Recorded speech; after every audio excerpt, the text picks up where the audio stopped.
Kita berdoa dulu.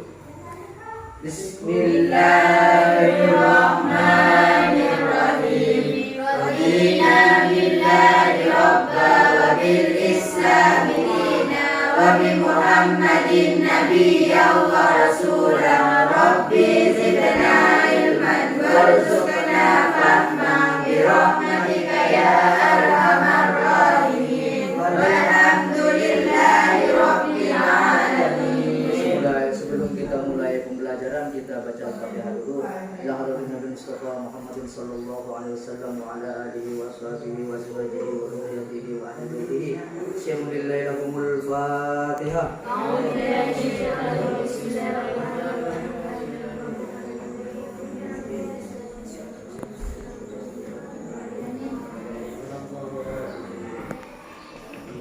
Untuk pelajaran hari ini adalah tentang detik-detik proses terpilihnya Abu Bakar radhiyallahu an dan wafatnya Rasulullah sallallahu alaihi wasallam. Tapi sebelum kita masuk pada mulai pembelajaran pada hari ini, masih ingat apa pelajaran kemarin? Masih. Apa pelajarannya?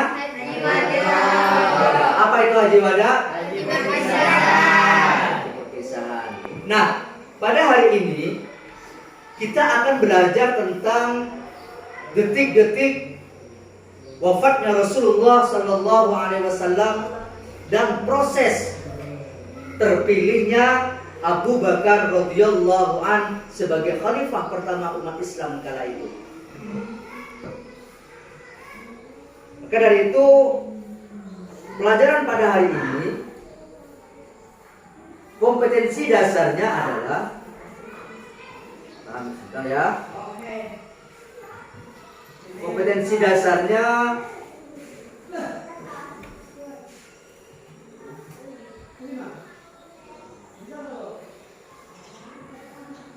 KD-nya yang pertama meyakini bahwa berdakwah adalah kewajiban setiap muslim. Yang kedua, menghayati pola kepemimpinan Abu Bakar As-Siddiq sebagai implementasi dari kewajiban berdakwah. Yang ketiga, menyadari pentingnya perilaku istiqomah dari perjuangan Khalifah Abu Bakar As-Siddiq sebagai implementasi akhlakul karimah. Kemudian mengambil ibrah dari kepemimpinan Abu Bakar As-Siddiq ketika menjadi pemimpin negara dan agama. Yang selanjutnya memiliki sifat semangat ukhuwah Islamiyah sebagai implementasi dari pemahaman strategi dakwah untuk masa sekarang dan akan datang. Kemudian dapat menjelaskan proses, mendeskripsikan proses pemilihan Abu Bakar As-Siddiq. Kemudian menceritakan sikap sungguh-sungguh Khalifah Abu Bakar As-Siddiq. Dan selanjutnya tujuan pembelajaran pada hari ini, ya, tujuan pembelajarannya adalah yang pertama, peserta didik dapat menceritakan kembali wafatnya Rasulullah sallallahu alaihi wasallam.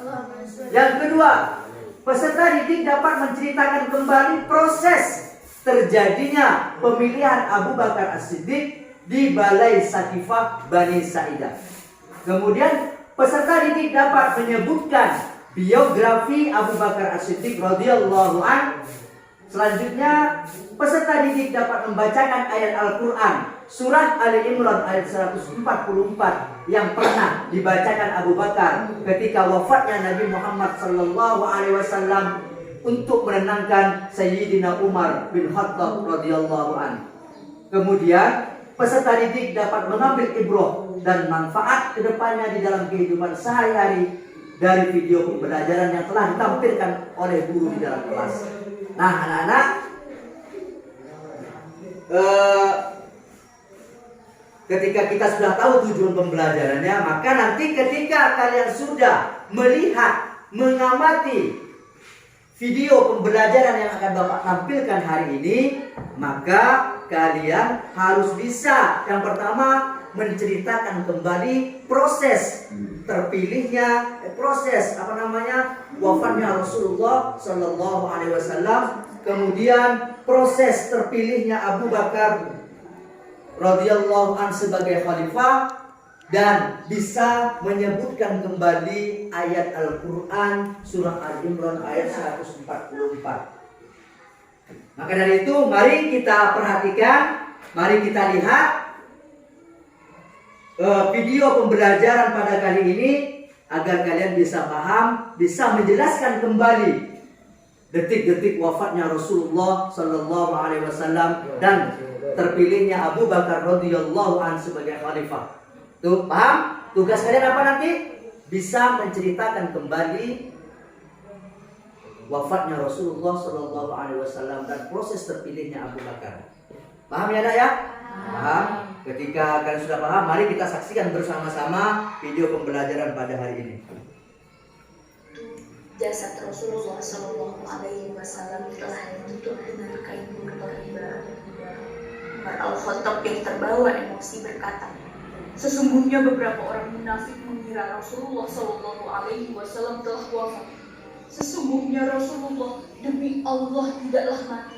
Hanya saja beliau pergi menghadap Rabbnya sebagaimana Musa bin Imran yang telah meninggalkan kaumnya selama 40 malam, lantas kembali kepada mereka setelah dikatakan meninggal.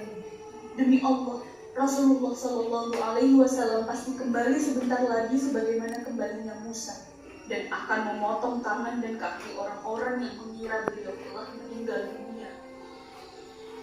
Ketika mendengar kabar tentang kewafatan Rasulullah Sallallahu Alaihi Wasallam, Abu Bakar segera memacu kuda dari tempat tinggalnya di dataran tinggi Madinah menuju ke Aisyah. Dia pun mendekati jasad Rasulullah dan diselimuti. Abu Bakar membuka kain itu lalu menutupnya kembali.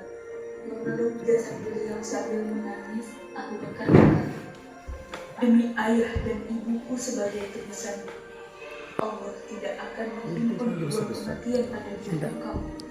Kalau memang kematian itu sudah ditetapkan atas engkau, berarti memang engkau sudah meninggal dunia. Umar yang masih kebingungan tetap berbicara di hadapan orang-orang walaupun sudah dilarang oleh Abu Bakar. Akhirnya Abu Bakar pun berdiri di tengah-tengah mereka dan berkata, barang siapa menyembah Muhammad, maka sesungguhnya Muhammad telah meninggal dunia. Tetapi siapa yang menyembah Allah, maka sesungguhnya Allah itu maha hidup dan tidak mati.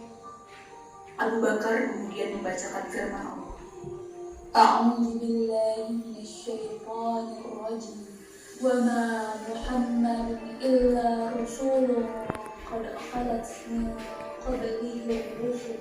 Afa immata aw qutilan qalabtum ala aqabikum wa man yanqalib ala aqibaihi falan yadurra syai'an wa sayajzillahu syakirin.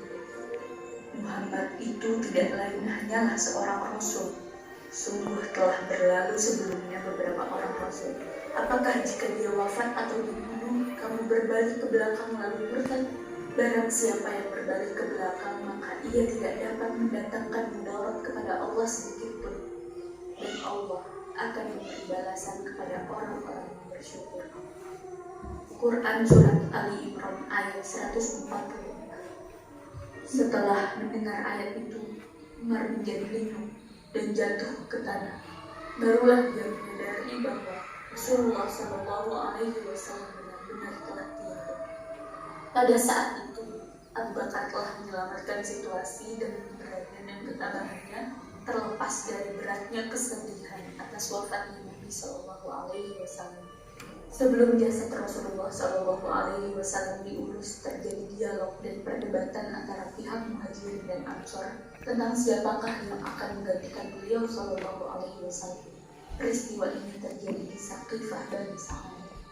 Pihak Ansor mengumpulkan Sa'ad bin Ubadah sebagai pengganti Nabi, manakala dari pihak Muhajirin mereka mengumpulkan Abu Bakar, Umar, dan Usaid bin Hudair dari Bani Ashhab. Sahabat yang lain seperti Ali bin Abi Thalib, Zubair bin Awwam, dan Talha bin Ubaidillah